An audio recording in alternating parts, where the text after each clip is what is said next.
পানিতে তলিয়ে আছে পঞ্চগড় সদর উপজেলার সীমান্তবর্তী ১৫টি গ্রামের প্রায় ২০০ হেক্টর জমির রোপা আমন ধান। আর এতে ক্ষতির মুখে পড়ার শঙ্কায় দিন কাটছে কৃষকের।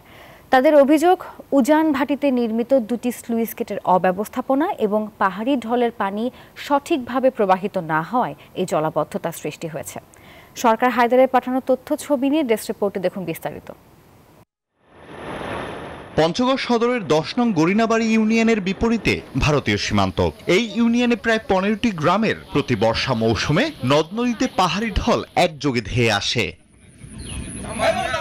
অতিরিক্ত পানি প্রবাহ কৃষি উপযোগী করতে সরকারিভাবে উজান এবং ভাটিতে নির্মাণ করা হয় দুটি ছোট আকারের স্লুইস গেট।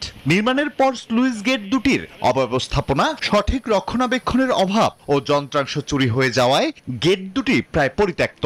অন্যদিকে পঞ্চগড় আটোয়ারী আন্তজেলা সড়কের সরকারি জায়গা নয়নজলিগুলো অবৈধ দখল করে ঘরবাড়ি, কারখানা নির্মাণ করা হয়েছে। ফলে পানি প্রবাহের জন্য ড্রেনেজ ব্যবস্থাও বন্ধ হয়ে গেছে। স্থানীয়দের অভিযোগ, এই অঞ্চলের মাটিতে বছরে একাধিক ফসল হলেও বর্ষা মৌসুমে জলাবদ্ধতার কারণে এই ১৫টি গ্রামের মানুষ আমন আবাদ করতে পারছে না। ১১টা গ্রামের যে কতগুলো গ্রাম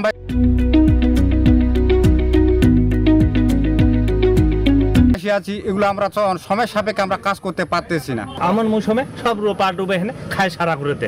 আমাদের এই আমার মাটি আছে মনে করো ৩ বিঘা মাটিতে আমার মনে করো ১৫-২০ টাকা খরচ। এই খরচের টাকার মাটি ধ্বংস হয়ে গেল। জন্ম বুঝ থেকে আমি দেখতেছি যে পানি। আমার বাবাও এই জায়গায় জমি কিনছেন, আমাদের এই জায়গায় জমি ছিল না, ৯ বিঘা জমি কিনছেন। আমরা এই ৯ বিঘা জমিতে কোনো ফসল পাই না।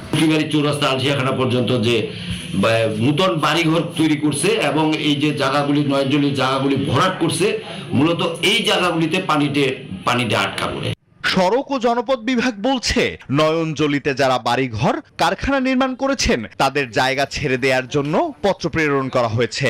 অবৈধ দখলদারদের প্রতিনিয়তই নোটিশ প্রদান করা হচ্ছে এবং আমরা উচ্ছেদ কার্যক্রম পরিচালনা করেছি ইতিমধ্যে। এছাড়াও যারা অবৈধ দখলদার রয়েছে, জেলা প্রশাসনের সহায়তায় অতি শীঘ্রই উচ্ছেদ কার্যক্রম পরিচালনা করা হবে। এলাকার প্রায় ২০০ হেক্টর জমি রয়েছে যা রোপা আমনের জন্য খুবই উপযোগী। এসব জমি রোপা আমনের আওতায় আসলে আমনের উৎপাদন আরো বাড়বে এবং উপকৃত হবে স্থানীয় কৃষকরা। Desk report, news 24।